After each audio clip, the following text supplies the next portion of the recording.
y las reformas que mandó hacer como resultado de este hallazgo. Empezaremos hablando de Manasés. Este hombre comenzó a reinar en Judá con apenas 12 años. Tal vez Manasés fue el peor rey de Judá. Y mira, él fue hijo de Ezequías. ¿Te acuerdas de Ezequías? Aquel hombre bueno, aquel rey bueno. ¿Te acuerdas que este rey, cuando Isaías, por orden divina, le dijo que arreglara sus cosas para descansar, él le pidió a Dios que por favor no lo dejara morir y Dios le concedió 15 años más de vida? ¿Te acuerdas de él? Pues Manasés nació en esos 15 años adicionales y se transformó en un rey malo, idólatra, y que condujo al pueblo a la idolatría y al paganismo. Si Ezequías hubiera tenido la capacidad de ver el futuro, tal vez nunca le habría pedido al Señor esos 15 años adicionales. Por eso yo siempre digo que el mejor momento para descansar es cuando Dios, en su infinita sabiduría, permite que descansemos. Dios jamás se equivoca. Los seres humanos deberíamos aprender a confiar más en la sabiduría divina. Bueno, Manasés, aún con 12 años de edad, tenía suficiente edad para recordar la historia de la sanidad de su padre, que había sido un milagro. Su propio nacimiento, el nacimiento de Manasés, había sido por gracia divina, porque él no hubiera nacido si Dios no le hubiera dado 15 años más de vida a su padre. Pero parece que nada de eso le sirvió de nada, porque cuando creció se apartó de los caminos del Señor.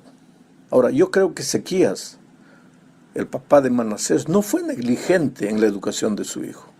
El rey Ezequías, hombre piadoso, sin duda debió haberle dado un buen ejemplo a su hijo, pero la vida enseña que las decisiones son personales y que los padres podemos enseñar lo mejor que podamos a nuestros hijos, pero que finalmente ellos van a tener que tomar una decisión. Y Manasés tomó sus decisiones.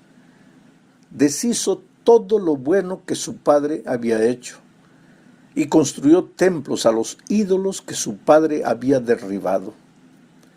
Segunda de Crónicas, capítulo 33, versículo 2, dice: pero hizo lo malo a los ojos del Señor y cayó en las repugnantes prácticas de las naciones que el Señor había expulsado de la presencia de los israelitas. Manasés abiertamente practicó las ceremonias repugnantes que el Señor le había prohibido al pueblo de Israel. Veamos un resumen de sus maldades, porque no voy a leer todo el texto.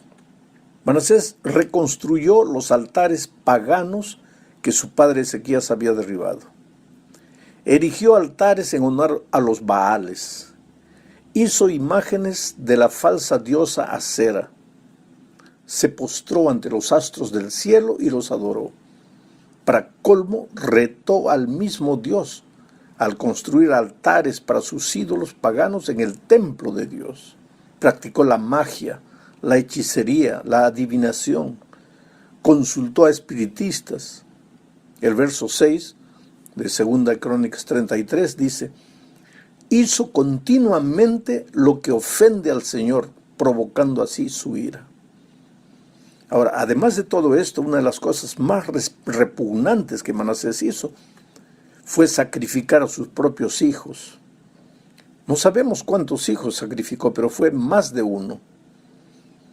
Bueno, leamos otra vez los versos 10 y 11. Estamos estudiando 2 Crónicas 33.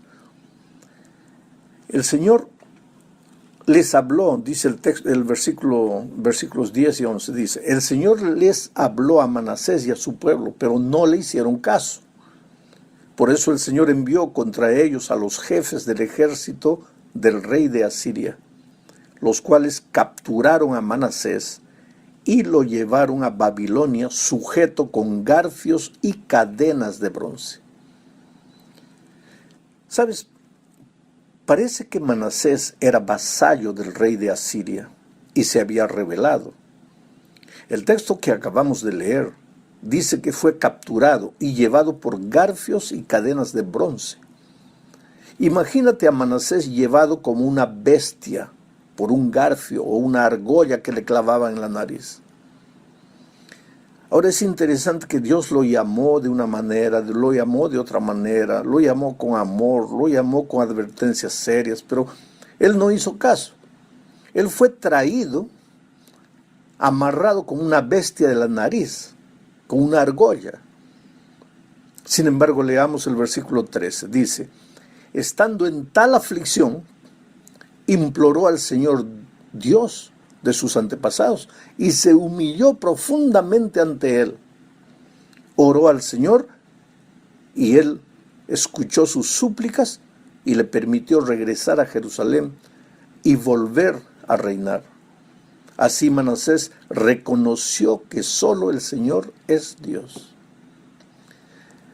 Querido, es obvio que Manasés en su soledad, en su desgracia, en su tragedia, en su derrota, entendió que los dioses falsos no contestan las oraciones. Él que había mandado construir tantos altares a dioses falsos por toda la tierra de Judá, pero descubrió que eso no le valía de nada. Los dioses falsos tampoco perdonan ni dan tranquilidad de conciencia, porque no pueden oír ni hablar. Y siendo que los demonios están detrás de los dioses falsos, esos dioses tampoco tienen compasión de quien sufre. Pero gracias a Dios Manasés se arrepintió. Yo digo gracias a Dios se arrepintió, pero podría haberse arrepentido sin tener que llegar a tal tragedia de ser tratado como un animal, como una bestia. Pero a veces los seres humanos pues no queremos ser atraídos por las cuerdas de amor de Dios. A veces tenemos que llegar a situaciones extremas. ¿Será que en este momento yo estoy hablando y tú estás escuchando ahí, pero estás viviendo una situación pecaminosa y Dios te está llamando de una manera, de otra manera, pero no te arrepientes, no quieres reconocer a Dios? Vas a esperar que la vida te castigue, que la vida te lleve a una situación desesperada para que vuelvas los ojos a Dios. Pues Manasés en esa situación se arrepintió. El que antes no creía en Jehová como Dios, el que antes pisoteaba su nombre, ahora reconoce que Él es el único Dios. El texto dice, así Manasés reconoció que solo el Señor es Dios. Solamente Dios puede perdonar los pecados. Y aquí tenemos algo importante sobre el perdón de los pecados. Dios perdonó a Manasés en el cautiverio por gracia. Dios lo perdonó mirando a la cruz del Calvario, a la obra redentora de nuestro Señor Jesucristo. Pero la vida, infelizmente la vida no lo perdonó. Su hijo Amón fue tan terrible rey cuanto él. Las consecuencias de su pecado aparecieron. Y esto es lo que yo siempre digo, Dios perdona todo, pero la vida no perdona.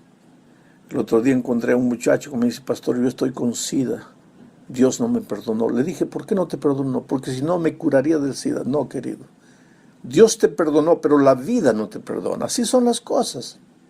Por eso es mejor no jugar con el pecado, porque sus consecuencias pueden ser terribles. Ahora entramos a la segunda parte de este estudio, hablando de Josías. Pero antes leamos el segundo libro de Crónicas, capítulo 33, versículos 21 al 25. Dice así: Amón tenía 22 años cuando comenzó a reinar y reinó en Jerusalén 2 años. Pero hizo lo malo a los ojos del Señor, tal y como lo había hecho Manasés su padre. Pues ofreció sacrificios y sirvió a todos los ídolos que su padre Manasés había mandado hacer. Y nunca se humilló delante del Señor como se humilló Manasés su padre. Al contrario, aumentó el pecado, pero sus siervos conspiraron contra él y lo mataron en su palacio. Entonces el pueblo de la tierra mató a todos los que habían conspirado contra el rey Amón, y en su lugar proclamó como rey a Josías su hijo. Mira, querido, las circunstancias en que Josías llega al reino. Un pueblo cansado de las injusticias y la corrupción de los reyes anteriores. Los propios siervos conspiran contra el rey y lo asesinan. Ahí el pueblo se levanta y mata a los asesinos. Si ese pueblo pudiera volver atrás, a los tiempos cuando Dios personalmente guiaba a su pueblo. Dios era el rey, pero no. Ellos quisieron un rey como las otras naciones. Y el resultado fue triste, calamitoso, reyes corruptos, y el pueblo ya estaba cansado. Habacuc, el profeta, una vez dijo: Señor, ¿por qué permites que mis ojos vean la corrupción de estos líderes políticos, de esta gente mala? La gente mala triunfa, los justos son oprimidos. ¡Qué tragedia! Sin embargo, para arreglar esta situación, Dios levanta ahora a un niño de apenas 8 años de edad. Un niño en medio de gobernantes corruptos. ¿Qué podría hacer? Pero Dios siempre cumple sus propósitos. A veces de la manera más simple, a veces usando a un niño, pero Dios nunca pierde el control de la historia. Y finalmente sus propios propósitos divinos se cumplen, a pesar de las tonterías que los seres humanos podemos hacer. Dios nunca falla. A veces podemos pensar que la humanidad hace lo que quiere porque Dios nos importa. No es verdad. Aún por detrás de los errores humanos, la mano poderosa todavía está controlando la historia. Y esto es lo que vemos con el nacimiento de Josías. Ahora, ¿cómo fue el reinado de Josías? Esta es la tercera parte de nuestro estudio.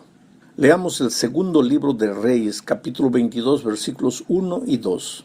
Dice así: Josías tenía 8 años cuando comenzó a reinar y reinó 31 años en Jerusalén. Su madre se llamaba Yedidá, hija de Adaías, y era de Boscat. Josías hizo lo recto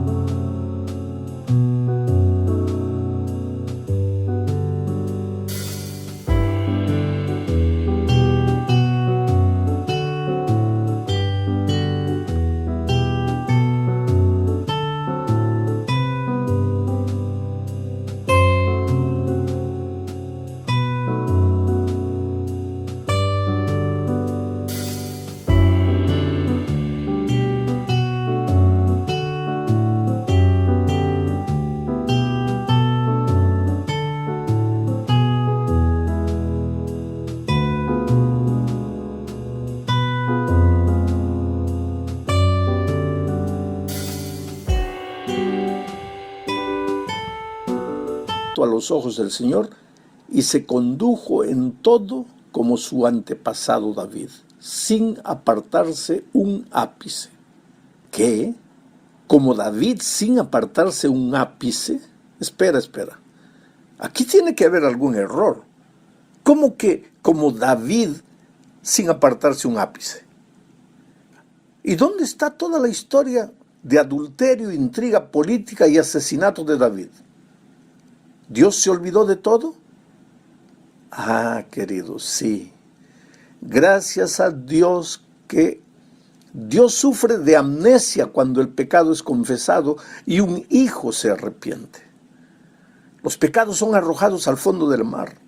La vida empieza a partir del momento en que te arrepientes, confiesas tus pecados a Dios y recibes el perdón. Y de ese momento para atrás ya no hay historia. Pero sigamos hablando de Josías y no de David. Josías, a diferencia de su padre Amón y de su abuelo Manasés, fue un rey bueno. Creo que su abuelo Manasés, después de arrepentirse, debe haberle contado la tragedia que significa vivir lejos de Dios. Pero lo cierto es que el pequeño rey observó que el templo de Dios estaba envejecido. El pueblo parecía no darse cuenta de esta situación, pero Josías sí. por eso ordenó la reforma del templo. No se importó con el dinero, cuánto costaría, cómo se pagaría, nada. Lo único que importaba era que Dios tuviera un templo digno donde alabarlo con pureza de corazón. Pero mientras se trabajaba en la reforma del templo, sucedió algo interesante, porque la verdad es que aunque las reformas físicas y exteriores son importantes, más importantes son las reformas del corazón. Esto nos lleva a la cuarta parte de este estudio. ¿Qué sucedió? Mientras los hombres trabajaban en la reforma del templo, encontraron el libro de la ley, o lo que hoy sería la palabra de Dios, la Sagrada Escritura. Allí estaban las amonestaciones divinas para su pueblo, pero nadie le hacía caso. Pero cuando el rey recibió el libro, dio la orden registrada en el segundo libro de Reyes, capítulo 22, versículo 13.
Vayan y consulten al Señor por mí y por el pueblo y por todo Judá.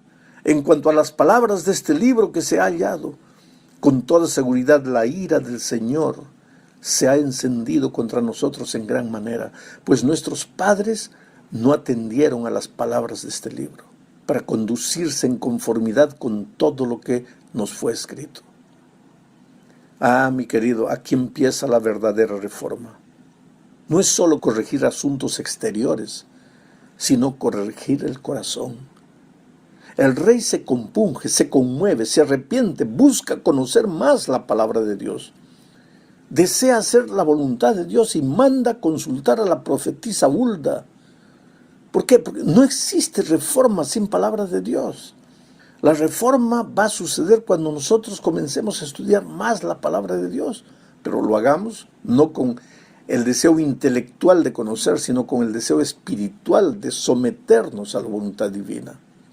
Pues cuando el rey manda mensajeros a consultar a Hulda, ella, la profetisa Hulda, en el nombre de Dios, le da el mensaje que está registrado en el segundo libro de Reyes, capítulo 22, versículos 15 al 20. Es un mensaje interesante, dice: así ha dicho el Señor, el Dios de Israel. Digan al varón que los envió a consultarme, que yo, el Señor, voy a traer sobre este lugar y sobre sus habitantes todo el mal de que habla este libro que ha leído el rey de Judá. Lo haré porque me abandonaron, quemaron incienso a dioses extraños y provocaron mi enojo con todo lo que han hecho. Mi ira se ha encendido contra este lugar y no se apagará. Pero al rey de Judá, que los ha enviado a consultarme, le dirán que yo, el Señor y Dios de Israel, he dicho: puesto que tú has prestado atención a las palabras del libro, y tu corazón se enterneció y te humillaste delante de mí, cuando oíste mi sentencia contra este lugar y contra sus habitantes, los cuales van a ser asolados y malditos, y puesto que te rasgaste las vestiduras y lloraste en mi presencia, también yo te he prestado atención, porque, por lo tanto, yo te reuniré con tus antepasados y serás llevado a tu sepulcro en paz y ya no verás todo el mal que voy a traer sobre este lugar. Ah, mi amigo querido, puedes ver que la condenación solo se lleva a cabo en la vida de los que no desean volverse a Dios. El que siembra vientos cosecha tempestades. La condenación nunca es irreversible. Dios invita al pecador al arrepentimiento. La muerte es la consecuencia natural del que endurece su corazón a la invitación divina.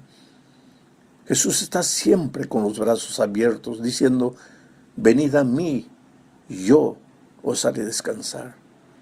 Y la Biblia siempre dice: hoy es el día de buena nueva, hoy es el día de salvación.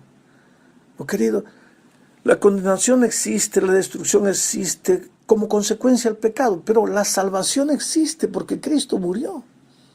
Si en este momento estás sufriendo, estás llorando, estás pasando por momentos difíciles, si te estás hundiendo en la arena movediza de las circunstancias, clama a Dios. Tal vez todo sea por causa de tu desvío, de tu descarrío de los caminos de Dios, pero clama a Dios. Él te va a extender la mano, te va a sacar de la lama, de la situación difícil, te va a hacer un hombre o una mujer nueva. Llegamos ahora a la parte final de este estudio. Aquí se trata de las reformas que Josías promovió en Jerusalén. Tendríamos que leer todo el capítulo 23 del segundo libro de Reyes, pero no lo haremos por falta de tiempo. Tú debes leerlo, y ahí vas a ver las innúmeras reformas que Isaías mandó a ejecutar. Todos los dioses paganos fueron destruidos. Los altares a esos dioses fueron derribados. Se acabó con la hechicería, con el sacrificio de niños, en fin.